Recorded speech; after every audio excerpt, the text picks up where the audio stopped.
اللہ سبحانہ و تعالیٰ کا یہ جو دین ہے، شریعت کا جو علم ہے، نہایت ممتاز، محترم، اور انسان کے مقام مرتبے کو درجات کے رفع کے لیے اللہ رب العالمین نے رکھا ہے۔ شریعت کا جو علم ہے اس کی اقسام بہت ہیں، اور ان میں سے ایک عظیم قسم حدیث اور اس کے علوم ہے۔ علوم الحدیث کی اگر بات کرتے ہیں تو اس کی بھی متنوع اقسام ہیں۔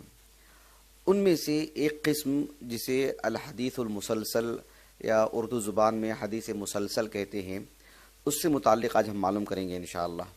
اس میں کافی باتیں ہوں گی حدیث مسلسل سے متعلق، لیکن نہایت اختصار کے ساتھ اس قسم سے متعلق گفتگو ہوگی تاکہ پورا خاکہ اچھی طرح سمجھ میں آئے، اور اس نوع سے متعلق حدیث سے متعلق جو گفتگو ہوتی ہے اس نوع کو لے کر، وہ پوری بات آپ کو واضح ہوگی باذن اللہ تعالی۔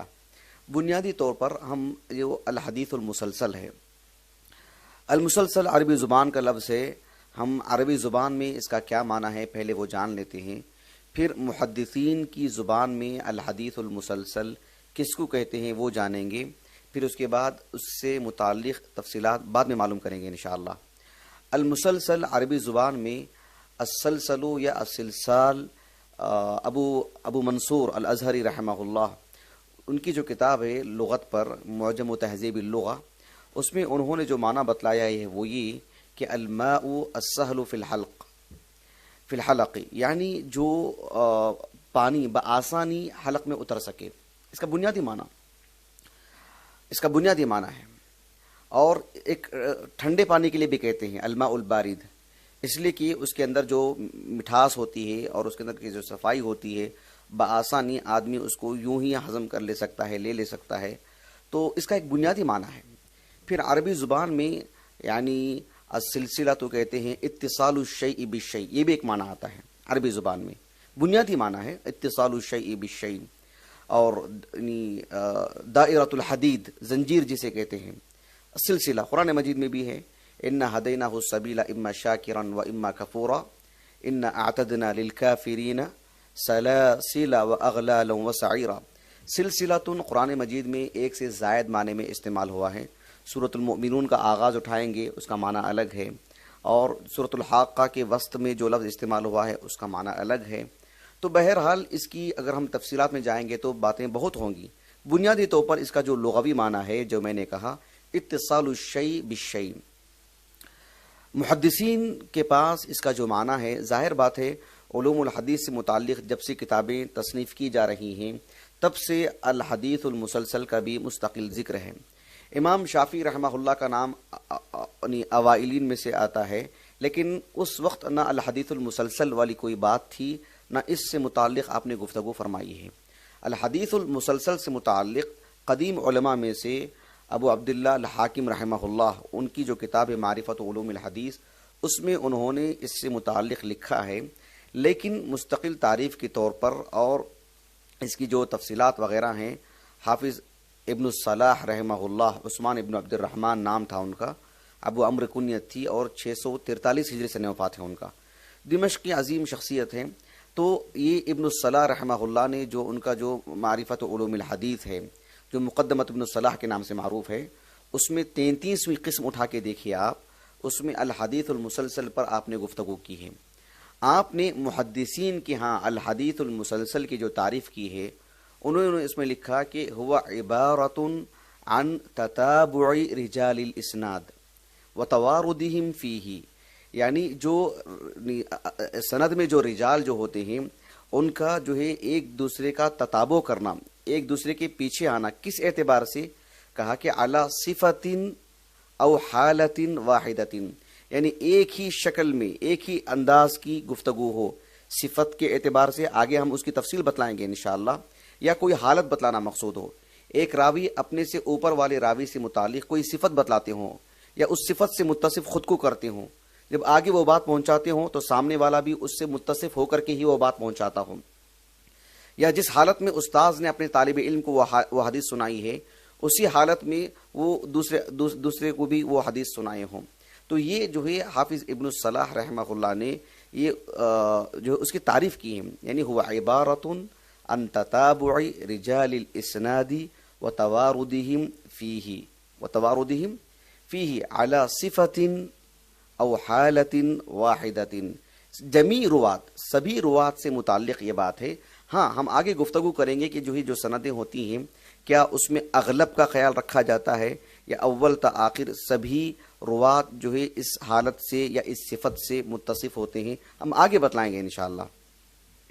بہت ہی آسان کر کے جس عالم دین نے اس کی جو تعریف کی ہے، ظاہر بات ہے حافظ ابن الصلاح رحمہ اللہ نے یعنی بڑی ہی یکسوئی کے ساتھ انہوں نے جو مدرسہ میں بیٹھ کر کے جو انہوں نے علوم الحدیث پڑھایا کیا، فتاوے لکھے، اور اس کو ایک فن کے طور پر انہوں نے جو ترتیب دی ہیں انہوں نے وہ بہت ہی یکسوئی سے آپ نے کام کیا، اسی لیے آپ کی اس کتاب کو اللہ نے کافی قبولیت دی، اور یعنی ان کے بعد آنے والے سبھی علماء نے اس پر وقوف کیا اور کیا کچھ کیا ہے۔ ابن حجر رحمہ اللہ نے النزہہ میں لکھا ہے کہ کس کس ناحیے سے آپ کی اس کتاب کو لے کر کے کام کیا گیا۔ اس میں ایک عالم دین ملک شام کے حمات ایک علاقہ ہے، بدر الدین محمد ابن ابراہیم ابن جماعہ کے نام سے معروف ہیں، ابن جماعہ کے نام سے معروف ہیں، اور 733 ہجری ان کا سن وفات ہے۔ ان کی جو کتاب ہے یعنی المنہل الروی فی مختصر علوم الحدیث النبوی، یہ مجلد بھی چھپی ہے، 2 جلدوں میں بھی چھپی ہے، شیخ عبد الباری ابن فتح اللہ مدنی حفظہ اللہ کی تحقیق کے ساتھ۔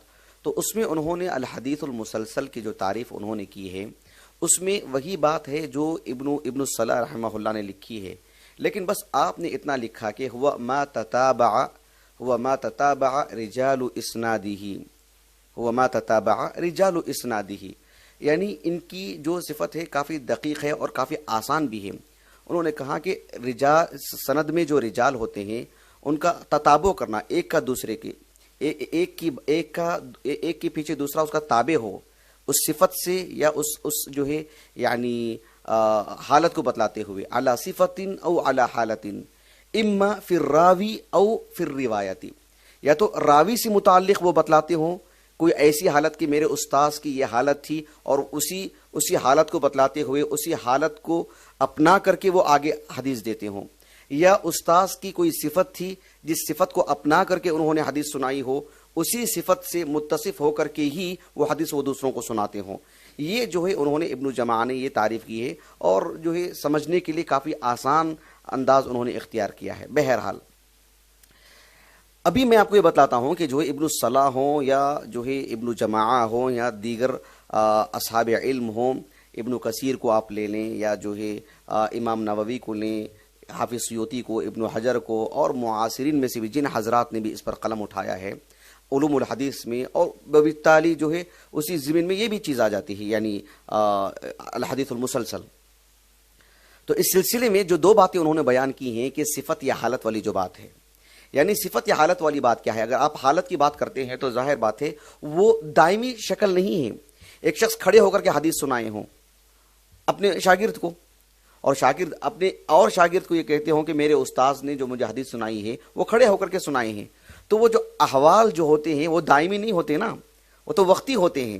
جیسے مثال کے طور پر اللہ کے رسول صلی اللہ علیہ وسلم سے متعلق یہ بات آتی ہے کہ آپ نے معاذ ابن جبل کو رضی اللہ عنہ کہا کہ انی احبک، اب کہا کہ فقل اللہم اعنی علی ذکرک و شکرک و حسن عبادتک۔ اب یہی معاذ ابن جبل نے ان کے شاگرد الصنابحی رحمہ اللہ کو جو یمنی تھے ان سے کہا کہ انی احبک فقل انی اللہم اعنی علی ذکرک و شکرک و حسن عبادتک۔ اب وہاں سے لے کر کے سلسلہ چلتے رہتا ہے آگے جو ہے الجامع لشعب الایمان امام بیہقی رحمہ اللہ کی، آپ دیکھیں اس سلسلے میں کہ انہوں نے پوری جو ہے سند بیان کی ہے جس میں ہر استاذ اپنے شاگرد کو وہی کیفیت، تو الحب ہو، البغض ہو، یا کھڑے رہنا، بیٹھے رہنا، اس طرح کی جو ہوتی ہیں، یا تشبیق والی بات ہوتی ہے۔ صحیح مسلم کی معروف حدیث ہے، آپ علیہ السلام نے، اللہ تعالیٰ نے ہفتے کو کیا پیدا فرمایا، اتوار کو کیا پیدا فرمایا، خلق اللہ السبت التربہ، خلق اللہ التربۃ یوم السبت، اللہ تعالیٰ نے جو ہے مٹی کو یعنی ہفتے کے دن پیدا کیا۔ اس حدیث کو سناتے وقت اللہ کے رسول علیہ السلام نے جو تشبیق فرمائی، یعنی اپنی انگلیوں کو انگلیوں میں ڈالا، یا جو ہے صحابی رسول ابو ہریرہ کی جو ہے مطلب ہاتھ پکڑ کے رکھا، فأخذ بیدی والی جو بات آتی ہے، تو انہوں نے بھی اپنے تلمیذ کو ایسے ہی حدیث سنائی۔ یہ ایک جو تو احوال جو ہوتے ہیں وہ وقتی ہوتے ہیں، لیکن صفات کی اگر بات کرتے ہیں تو وہ دائمی ہوتے ہیں۔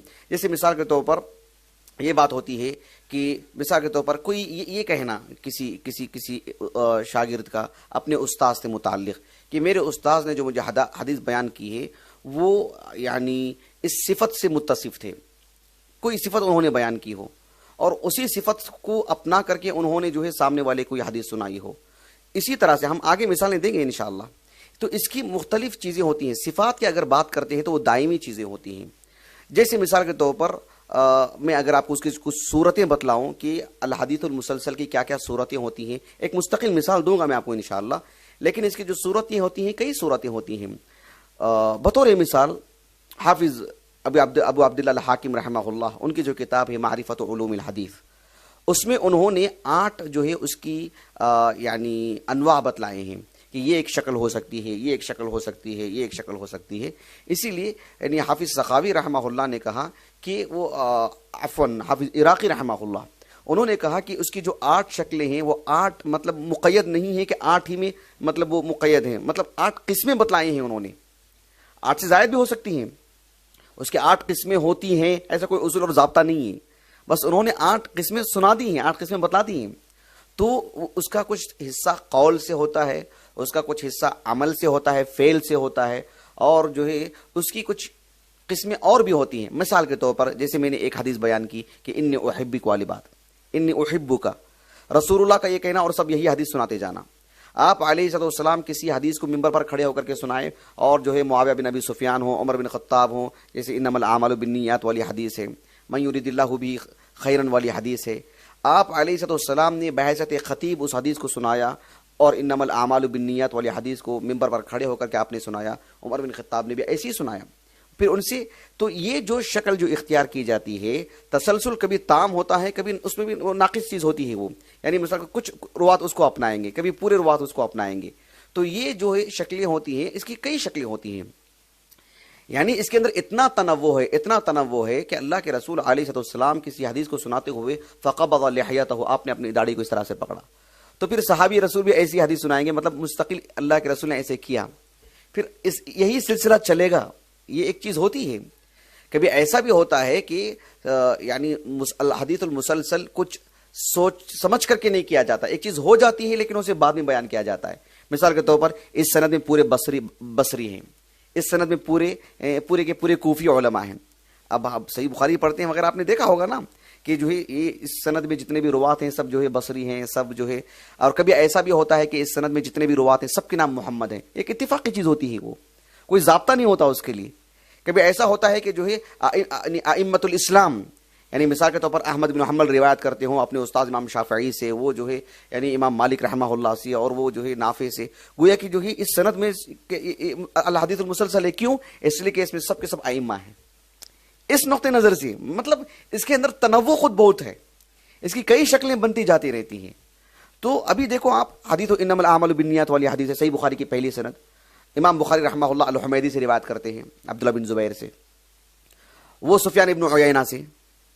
دونوں کہاں کے ہیں؟ مکہ کے رہنے والے ہیں. اس کے بعد وہ جس سے روایت کرتے ہیں یحییٰ ابن سعید الانصاری، وہ کہاں کے ہیں؟ مدنی عالم ہیں، مدینے کے رہنے والے ہیں. وہ کن سے روایت کرتے ہیں؟ محمد بن ابراہیم التیمی سے، وہ کہاں کے ہیں؟ مدینے کے ہیں. وہ کن سے روایت کرتے ہیں؟ علقمہ بن وقاص سے. وہ کس سے روایت کرتے ہیں؟ عمر بن الخطاب سے. یعنی مطلب اس کے اندر بھی یہ قسم بیان کی جاتی ہے کہ جو ہے یہ بھی الحدیث المسلسل ہے، اس معنی میں کہ یہ حدیث میں اہل الحرمین ہیں، علماء الحرمین ہیں، یعنی حرم مکی اور حرم مدنی دونوں طرح کے اس میں علماء ہیں.